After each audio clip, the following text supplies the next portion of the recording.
You ever watch your group board and then you're the only one who gets pulled aside like you did something illegal? No yelling, no drama, just a quiet, brutal sentence. Sorry, you can't board.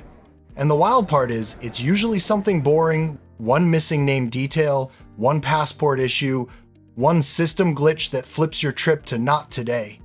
So in this video, we're breaking down the biggest ways travelers get blocked in 2026 and what to check before you ever walk into the airport.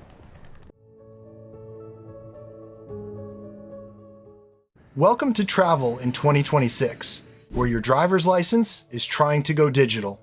You open your phone, pull up your digital ID and Apple Wallet, and for a second you feel like the most efficient person in the terminal. Tap, done, keep it moving. Except the scanner doesn't take it. Maybe the reader glitches. Maybe the lane isn't set up for it. Maybe your screen brightness is low. Whatever the reason, the result is always the same. You're the person stepping to the side while the line behind you does that loud, dramatic sigh that says, "We were doing so well." And that's the part nobody tells you. The line doesn't care how modern your phone is. So keep the digital ID if you like, but carry the physical one every single time. Not most of the time, every time. Because the moment your battery drops, your signal acts up, or the system just says, no, you don't want your entire trip hanging on a loading screen. Now, let's talk about the Real ID Star. That May 2025 deadline came and went, and if your license still doesn't have that little gold star, you're basically traveling on hard mode. And starting February 2026, TSA isn't expected to keep doing the friendly reminder routine. Reports say showing up without Real ID could mean a $45 fee just to continue with alternative screening. So yeah, forgetting your ID could literally cost you dinner at the airport, and that's before you even buy the overpriced water. And if you think this is strict, take a breath.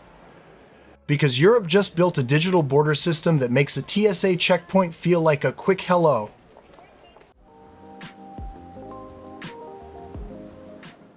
If you're picturing a romantic European summer, you still can have it. Just know the border part isn't the cute montage anymore. Sometimes it feels more like a slow-moving system you have to outsmart. The new entry-exit system, EES, started rolling out in late 2025, and now it's showing up at more borders. And in early 2026, it can feel inconsistent. One airport is fully running it, another is still transitioning. So don't assume every border will move at the same speed. Think of it as Europe's new digital doorman. The satisfying ink stamp is fading out. Instead, every time you cross a border, your face and fingerprints get scanned, logged, and stored in a shared system. And this is the part that hits you when you're actually there. They're doing it when you're at your least photogenic. You land after a long red-eye, you're running on fumes, and you're already doing the connection math in your head. Then you get to the front and it's scan again, and the line's moving at a crawl. Which brings us to the real danger, the no refund zone.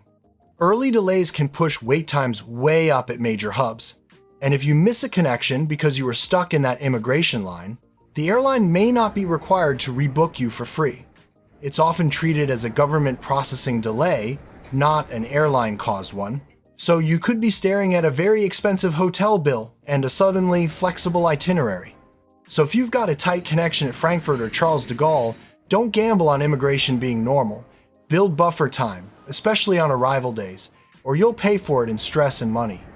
Looking ahead to late 2026, get ready for ETIAS. It's basically a required travel authorization for entering Europe, and the fee will be €20 when it launches.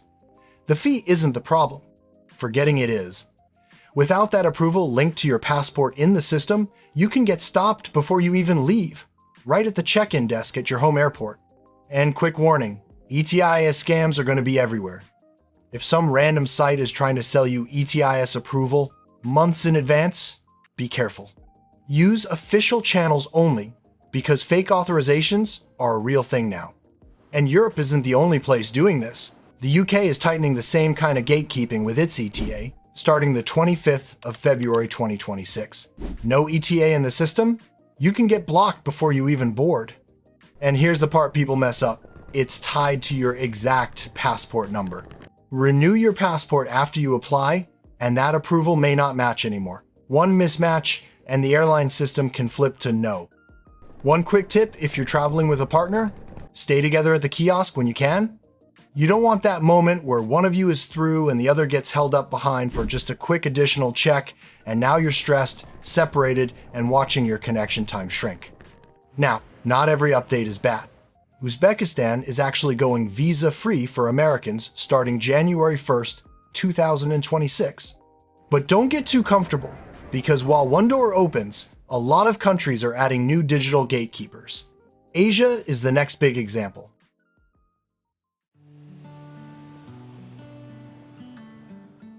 Picture this. You land in Asia after a long flight. You're already thinking about your connection. And the first thing you hear is basically, cool, now pull up the confirmation. Not later. Not when you find Wi-Fi. Right now, at the desk, with people stacking up behind you, that's the vibe in 2026. It's fast when your info matches, and painfully slow when it doesn't. Japan is the easiest place to feel it.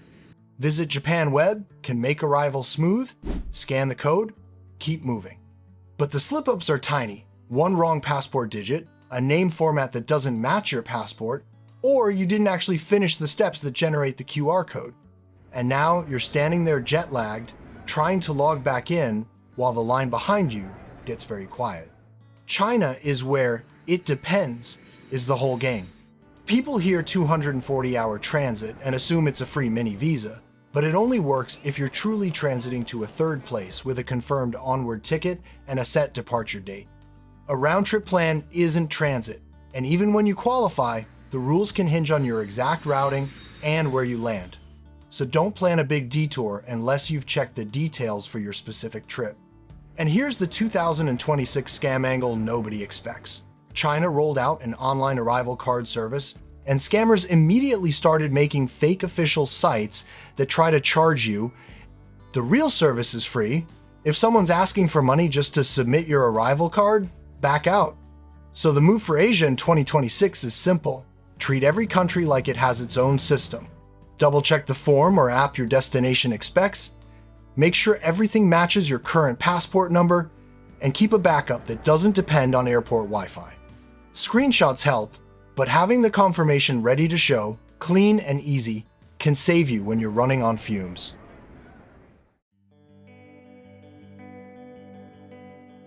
All right, no confusion, no jargon.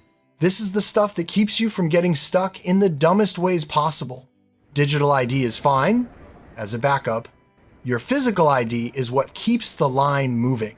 Liquids are still liquids, so don't donate your expensive cologne at security. And screenshots? They're your proof when an airline suddenly develops amnesia and calls everything a system issue. Now, here's the boss-level warning that quietly ruins trips. The 6-month passport rule. Go check your passport expiration date. Not later, now. Because it doesn't matter that your passport is valid today. A lot of countries won't let you in unless your passport stays valid for at least 6 months beyond your travel dates. So you can be holding a passport that looks fine and still get stopped at check-in because the airline system flags you as not eligible to travel. And this isn't a rumor. US State Department guidance makes it clear this is a real requirement in a lot of destinations, and airlines can deny boarding if you don't meet it. And if you're wondering why the airline acts so cold about it, it's simple. They don't want fines, and they don't want to be forced to fly you back. If their system says you're not cleared, the counter becomes a hard stop. Now, while you're holding your passport, don't just stare at the expiration date. Check these 2 things that get people denied even when they did everything right. First, damage. A water stain, mold spots, a big tear, weird markings on the data page, pages coming loose, even a missing visa page. Those can be enough to get you blocked before you ever fly. You can have the visa, the ticket, the hotel, the whole itinerary, and still get stopped because your passport looks like it lost a fight with a spilled coffee. Second, blank pages. Some countries want 2 to 4 blank pages. And yes, some airlines will block boarding if you don't have enough room. And you can't add pages anymore. If you're running out, you renew, ideally with the larger book so you don't get ambushed mid-year. Quick trap while we're here. Don't confuse a passport card with a passport book. The card can be useful in specific situations, but for international flights, it won't save you. It's the kind of "I brought my passport" moment that still gets you denied at the counter. And this is where people try to fix it fast and accidentally make it worse. Here's the twist. If you renew your passport online to be safe, the system can deactivate your current passport right away. Even if it still has months left on it, it may become unusable for travel the moment you submit the online renewal.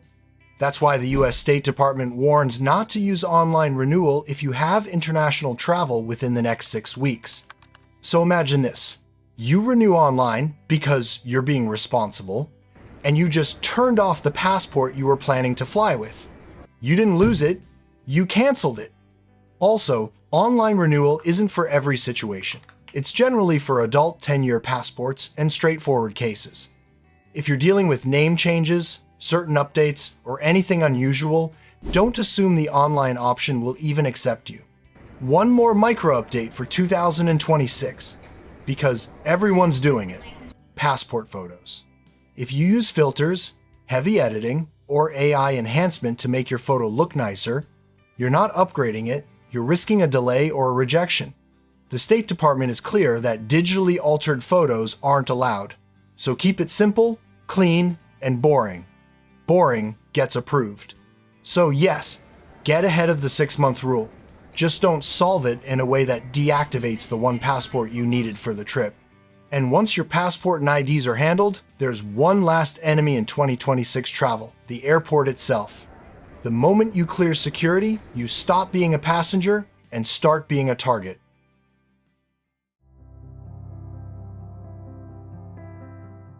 Want to walk through customs like a VIP while hundreds of other people are stuck in the slow lane without spending a dime? Your first weapon is MPC, Mobile Passport Control.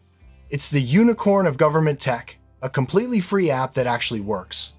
You submit your arrival info on your phone, skip the paper form, and slide into a dedicated express lane at over 50 US airports.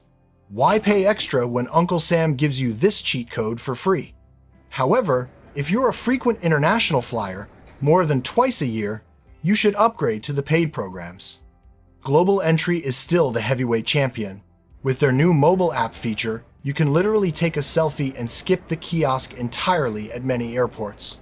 As for Clear Plus, don't get confused. This is a private membership that speeds up the ID check only. But if you stack Clear with TSA PreCheck, congratulations, you're officially the Flash of the airport. Here's the irony though. You can have every app on the planet, but they are useless if you fumble the basics.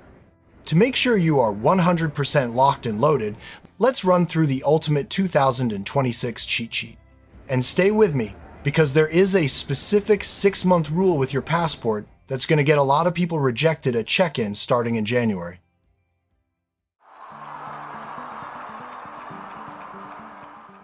Even if you don't care about soccer, the World Cup can still steal your seat in 2026. Because during that June to July window, North America isn't just busy, it's packed. Airports, borders, hotels, everything runs hotter. And when the system is overloaded, they stop being flexible. That's when tiny issues turn into instant consequences. You miss the check-in cutoff. You miss the bag drop window. You miss the connection by 10 minutes. And there isn't another seat to save you. Here's what it looks like in real life. You're flying into a host city, you think you're being smart with a tight itinerary, and then security is double the normal wait because half the terminal is wearing jerseys and carrying flags. You land late, sprint to your gate, and the flight that would normally have open seats? It's full. The next one? Also full. Suddenly, I'll just take the next flight is not a thing. Canada is where people get lulled into a false sense of calm because entry feels simple. You don't need a visa for a short trip as a US citizen, but you still need a valid passport, and during match weeks, immigration and customs lines can stretch. So if your plan is land, clear, connect, build buffer like your seat depends on it, because it does, Mexico is the same story. Entry itself is usually straightforward, but during the Cup, airports like Mexico City and Guadalajara become pressure cookers. More people, tighter timelines, more security, and less patience. And if you're flying, don't show up with the passport card thinking it's enough. This is the season where almost right gets punished fast. So the survival play isn't complicated. Don't schedule tight connections around host city travel days. Get to the airport earlier than your ego wants to. And if you're re-entering the US through a major hub during that World Cup wave, use mobile passport control or global entry so you're not stuck watching your connection time die in a customs line. And let me ask you this. Are you traveling during World Cup summer 2026? If yes, drop your route in the comments. I want to know, are you dealing with US airports, a Canada border crossing, or a Mexico flight? If you're watching this with a trip already booked, do yourself a favor. Save this video and send it to the one friend in your group who always says, "We'll figure it out at the airport." Hit like if you want more 2026 travel updates without the fluff, and subscribe, because the rules change quietly and the gate agents don't explain them when you're the one getting pulled aside. All right, safe travels. And may your boarding pass never turn into a "sorry, not today."